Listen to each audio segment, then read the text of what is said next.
Assalamualaikum warahmatullahi wabarakatuh. Hai, apa kabar? Semoga kita selalu dalam lindungan Allah Subhanahu wa Ta'ala. Pada video kali ini kita akan membahas tentang energi dalam sistem kehidupan bagian kedua.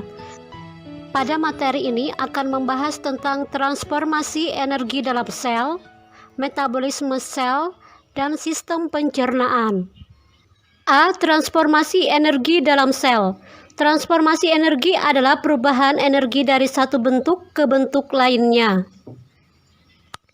Pada makhluk hidup heterotrop atau makhluk hidup yang tidak dapat membuat makanan sendiri, energi bersumber dari makanan yang dikonsumsi. Energi ini bertransformasi mulai dari energi potensial, energi kimia menjadi panas, kemudian menjadi energi kinetik untuk beraktivitas. Transformasi energi terjadi di dalam organel yang terdapat di dalam sel. Jika pada tumbuhan terjadi di dalam klorofil, jika pada hewan dan manusia terjadi di dalam mitokondria. 1. Transformasi energi oleh klorofil. Klorofil adalah zat hijau daun yang terdapat dalam organel sel tumbuhan yang disebut kloroplas. Klorofil berfungsi dalam fotosintesis. Energi radiasi sinar matahari yang ditangkap oleh klorofil berfungsi melancarkan proses fotosintesis. Glukosa hasil fotosintesis dimanfaatkan oleh tumbuhan sebagai sumber energi untuk tumbuh dan berkembang. Oksigen hasil fotosintesis ditransformasikan ke makhluk hidup lain seperti untuk respirasi manusia dan hewan. Kemudian di dalam tubuh manusia dan hewan, oksigen ditransformasikan sebagai sumber energi. 2. Transformasi energi oleh mitokondria. Perhatikan gambar. Mitokondria adalah organel yang terdapat di dalam sel yang memiliki peran dalam respirasi atau pernapasan sel. Di dalam mitokondria, energi kimia digunakan untuk mengubah karbohidrat, protein, dan lemak. Mitokondria banyak terdapat pada sel otot makhluk hidup dan sel saraf.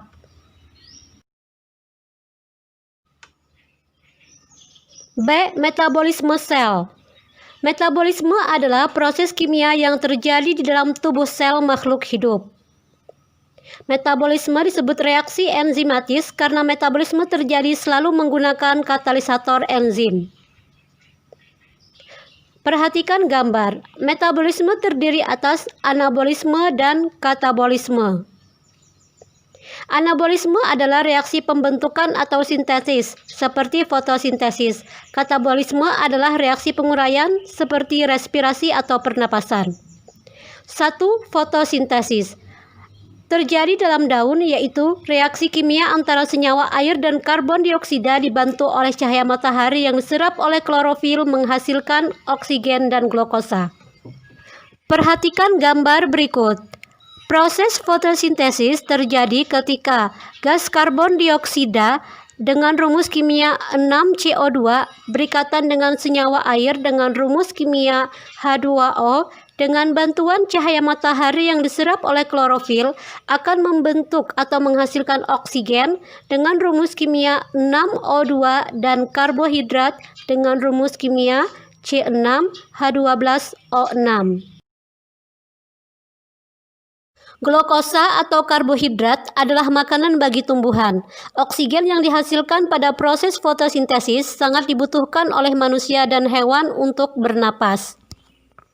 Perhatikan percobaan fotosintesis Ingenhousz berikut.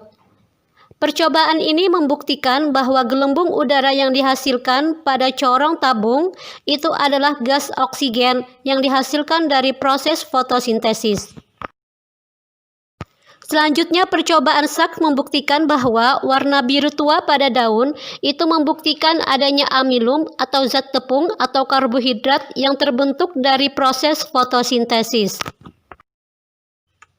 2. Respirasi. Respirasi yaitu suatu proses pembebasan energi yang tersimpan dalam zat sumber energi melalui proses kimia dengan menggunakan oksigen. Dari respirasi dihasilkan energi kimia untuk kegiatan kehidupan. Reaksi respirasi atau pernapasan terjadi ketika gula atau glukosa berikatan dengan oksigen, akan menghasilkan air dan gas karbon dioksida serta menghasilkan energi. 2. Sistem pencernaan. Makanan yang masuk ke dalam tubuh akan mengalami perombakan dari molekul kompleks menjadi molekul sederhana. Perombakan ini akan menghasilkan sejumlah energi. Zat makanan yang berperan sebagai sumber energi yaitu karbohidrat, lemak, dan protein. 1. Pencernaan karbohidrat dalam tubuh. Makanan yang mengandung karbohidrat akan dicerna melalui organ pencernaan dan dengan bantuan enzim pencernaan. Gula akan diserap dalam bentuk glukosa, dan pati atau amilum akan dicerna menjadi glukosa juga. Selanjutnya, glukosa digunakan untuk proses oksidasi saat respirasi dan akan menghasilkan energi. Glukosa juga dapat diubah menjadi glikogen yang disimpan di dalam hati dan otot. Juga dapat diubah dalam bentuk lemak yang disimpan di perut, sekeliling ginjal, dan di bawah kulit. Glukosa mempengaruhi kadar gula dalam darah. Hormon yang berperan yaitu A. Hormon insulin. Dihasilkan oleh pankreas berfungsi menurunkan kadar glukosa dalam darah. Dan B. Hormon adrenalin dihasilkan oleh korteks adrenal yang berfungsi menaikkan kadar glukosa dalam darah.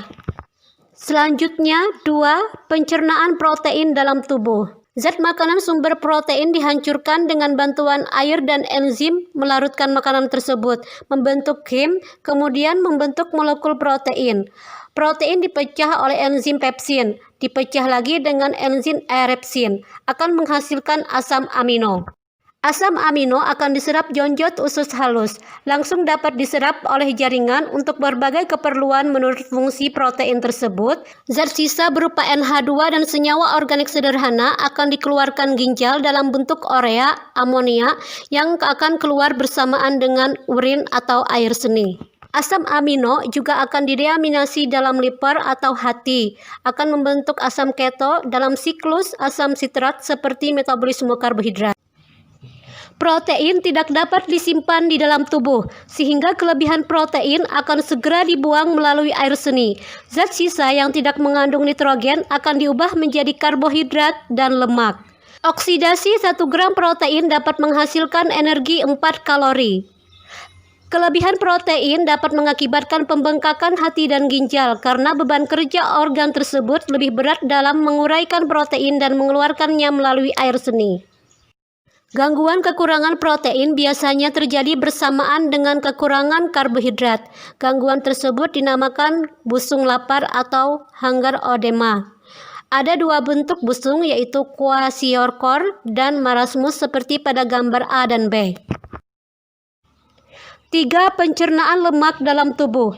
Makanan besar dihancurkan. Gumpalan dihancurkan oleh garam empedu menjadi molekul lemak. Kemudian diuraikan lipase menjadi molekul asam lemak dan molekul gliserol. Kemudian diabsorpsi atau diserap oleh jonjot usus halus, diubah menjadi senyawa yang diperlukan oleh jaringan.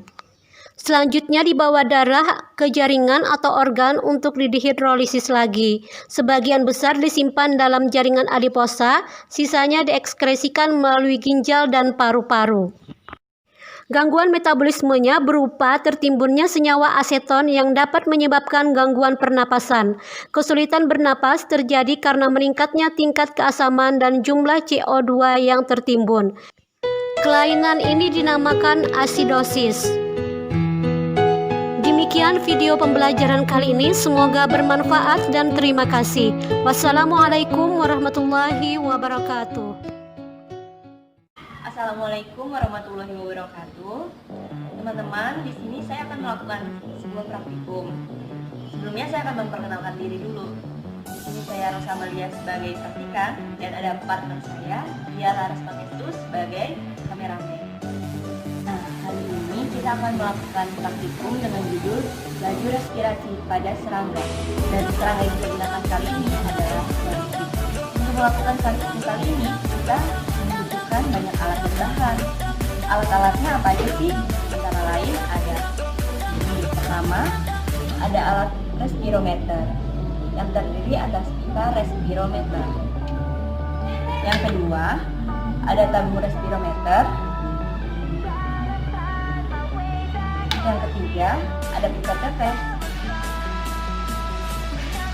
Yang keempat, ada alat untuk mengambil tas terbit.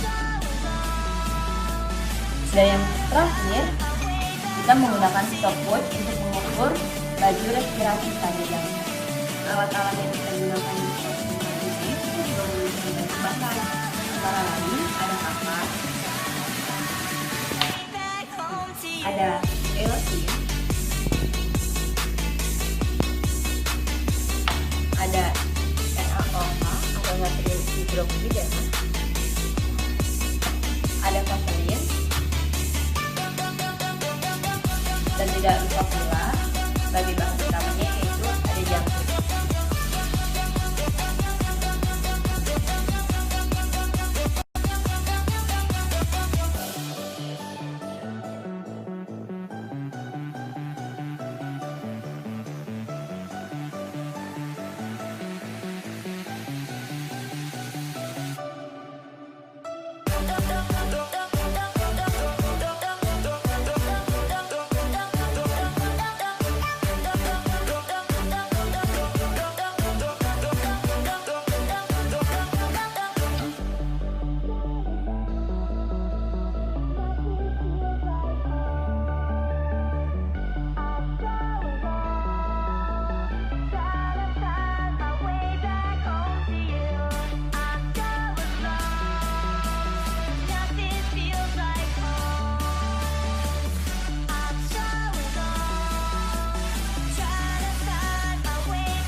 Fungsi dari larutan eosin tersebut adalah sebagai indikator laju respirasi atau laju oksigen yang dihirup oleh jangkrik. Seperti ini.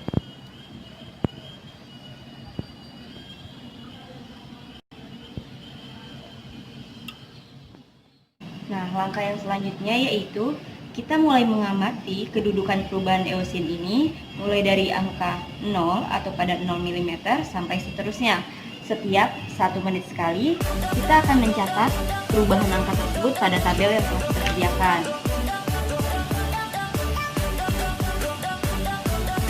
Nah, selain itu kita menggunakan stopwatch untuk mengukur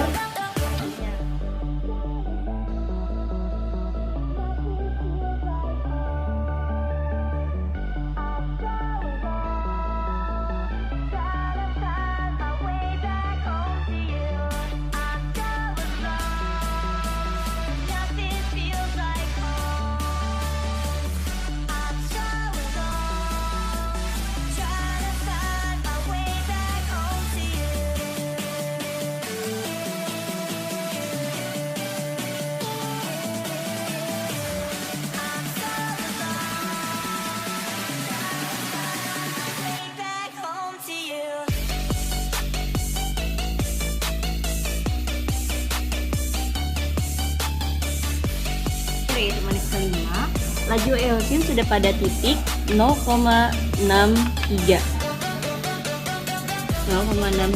mili. Kesimpulan yang dapat kami rangkum dari praktikum kami kali ini adalah di mana semakin kecil ukuran tubuh atau berat dari jangkrik, maka aktivitasnya pun semakin banyak dan oksigen yang dibutuhkannya pun semakin banyak pula. Oleh karena itu, bisa menyebabkan laju respirasi pada jangkrik tersebut semakin meningkat.